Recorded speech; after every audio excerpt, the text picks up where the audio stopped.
Olá, tudo bem com vocês? Eu sou a Michele Brajão, enfermeira estomaterapeuta, e hoje vou conversar com vocês sobre os protocolos internacionais para a prevenção de lesão por pressão. Lesão por pressão, qual é o problema? Bom, nos Estados Unidos, cerca de 1,2 milhões de casos de lesões por pressão são adquiridas em hospitais. Isso ocorreu em 2015. Pacientes com lesões por pressão têm maior tempo de permanência, uma maior mortalidade e custos mais altos em comparação com aqueles que não têm lesão por pressão. Mais de 17 mil processos realizados à lesão por pressão, né, com um custo muito elevado, e acaba que esses processos são arquivados a cada ano. Até 60 mil americanos morrem a cada ano como resultado direto de uma lesão por pressão. No Brasil, o que vem acontecendo? No Brasil, a gente tem estudos mostrando a incidência em UTI, que vai de 11% a 66,6%, né? Um intervalo aí bem grande, inclusive, né? Onde uma incidência menor numa instituição foi de 11% e em outra 66,6%.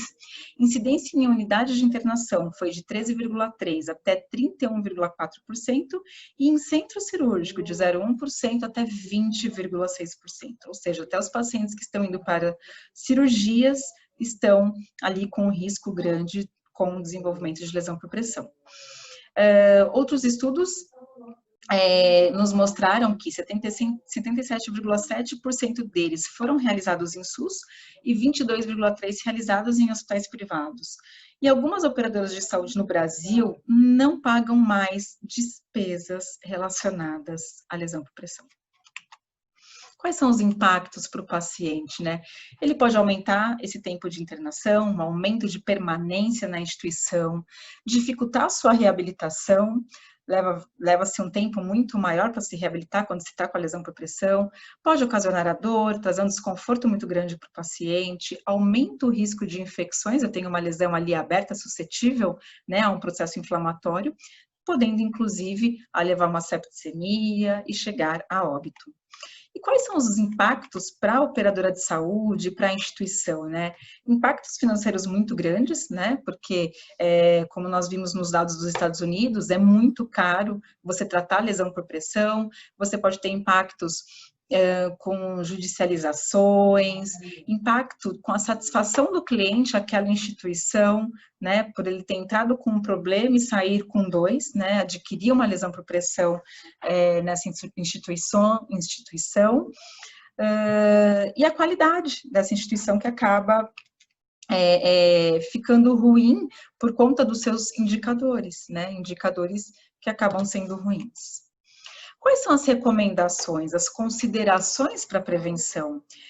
Estudos mostram que 100% das lesões por pressão em áreas de dispositivos médicos são preveníveis e 95% das lesões por pressão em proeminências ósseas também são preveníveis.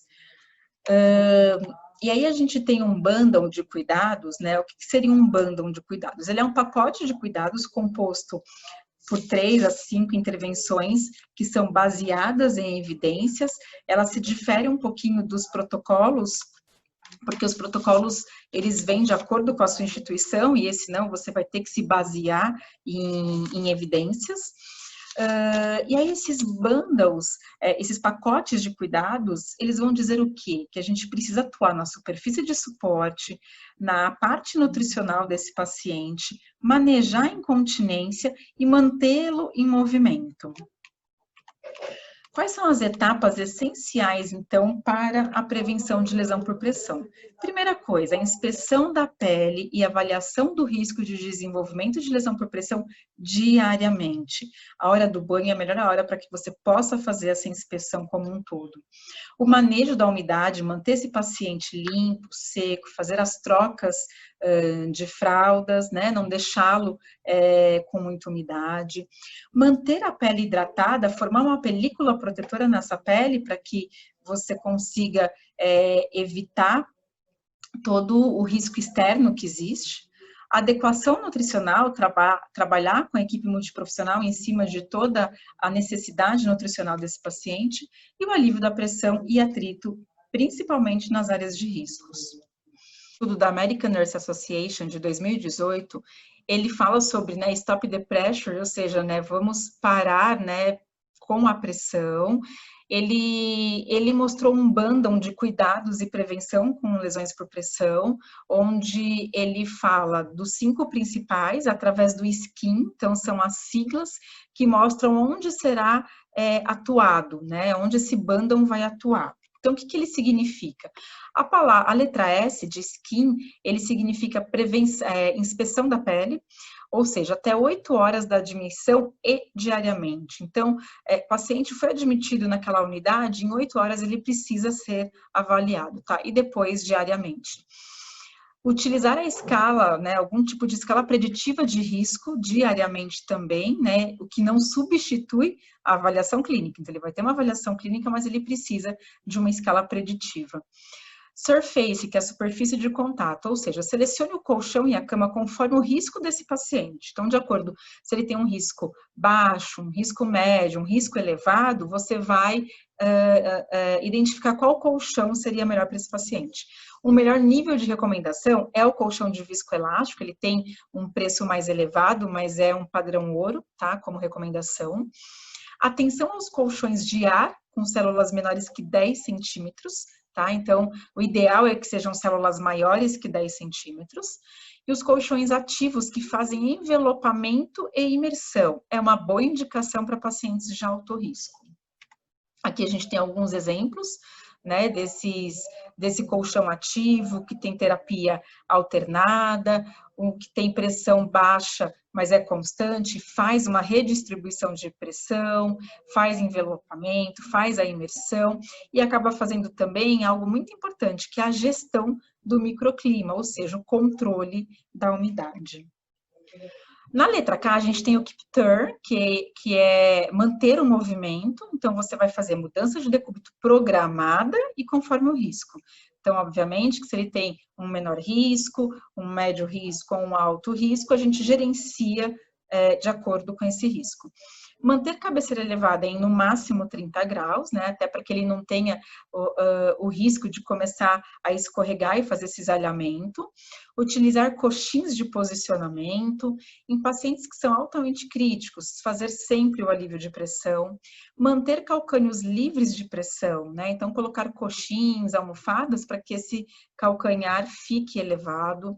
Utilizar um forro móvel quando vai fazer o reposicionamento do paciente. Então, não é um profissional só com forro móvel arrastar esse paciente, não. São 2 profissionais pegando nesse forro para poder fazer a mudança.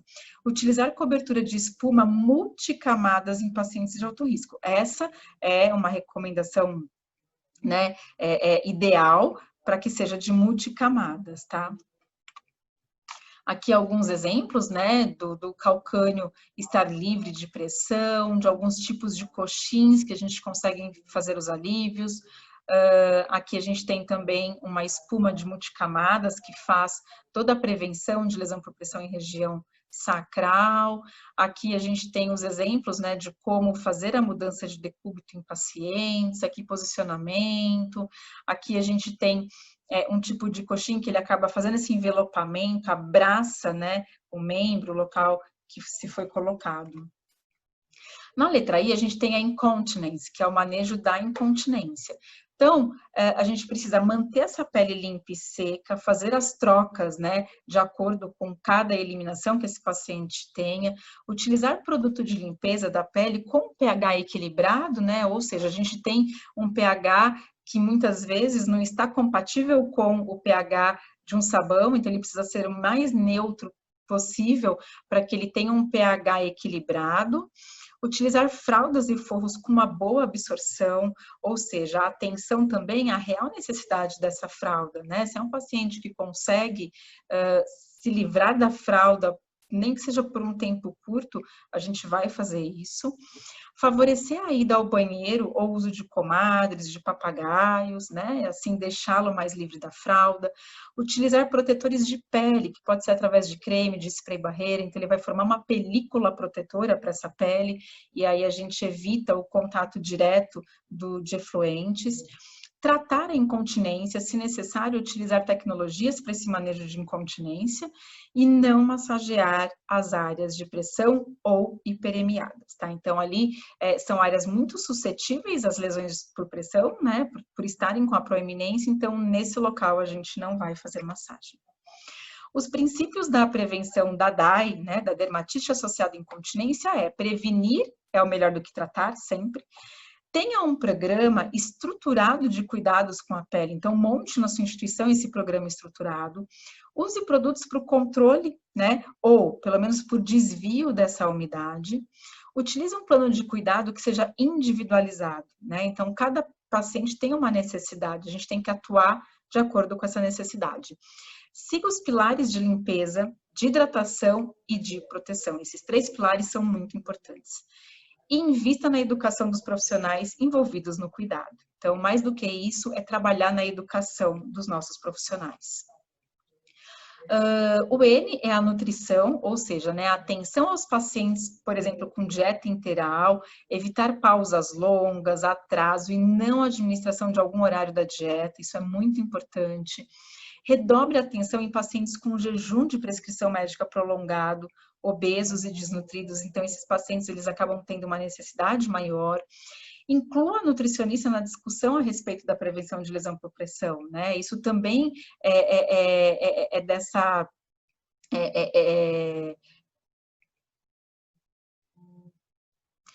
Com relação à nutrição, precisa ter uma atenção redobrada a pacientes com dieta interal, evitar pausas longas dessa dieta, atrasos e não administração de algum horário de dieta, não pular esses horários, redobrar atenção em pacientes com jejum de prescrição médica que esteja prolongado, com os obesos, com os desnutridos, e envolver a nutricionista na discussão a respeito da prevenção de lesão por pressão, pois pacientes de risco poderão ter indicação sim de suplementação ou de uma dieta específica. E nada melhor do que esse profissional para nos auxiliar nesse processo todo.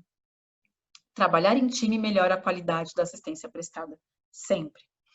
O papel da nutrição na prevenção e cicatrização de lesão cutânea e das lesões por pressão, né? Então, estudos indicam que a associação da desnutrição com o desenvolvimento de lesão por pressão e o retardo do processo de cicatrização, há um retardo no processo de cicatrização, menores índices de massa corpórea, né, ou seja, desnutrição, baixo peso, eles estão diretamente associados com a redução da gordura corporal, e aí você tem uma diminuição da proteção contra a pressão em áreas de proeminências ósseas, né? Então, você fica ali com aquela proeminência óssea mais exposta, porque não tem uma gordura corporal auxiliando, e aí ele em contato com uma superfície vai gerar um risco maior para a lesão. Ao nutricionista, compete elaborar a prescrição dietética com base nas diretrizes do diagnóstico nutricional. Eu aproveito para falar para vocês sobre o dia 19 de novembro, que é o Dia Mundial de Prevenção de Lesão por Pressão. A SOBEST, que é a Associação Brasileira de Estomaterapia, Estomias, Feridas e Incontinências, realiza em novembro a campanha Mude de Lado e Evite a Pressão. Ela é uma campanha de conscientização sobre as lesões por pressão. E essas ações, elas são realizadas em diversas partes do país, elas fazem parte de um movimento internacional e que tem como data principal a terceira quinta-feira do mês de novembro, considerado, então, o Dia Mundial de Prevenção da Lesão por Pressão. Vamos nessa juntos? Bom, eu deixo aqui o meu contato com vocês e uma frase dizendo que a excelência não é um modelo de agir, ela é sim um hábito. Então, vamos criar o hábito de prevenir as lesões por pressão. Deixo aqui as minhas referências, muito obrigada.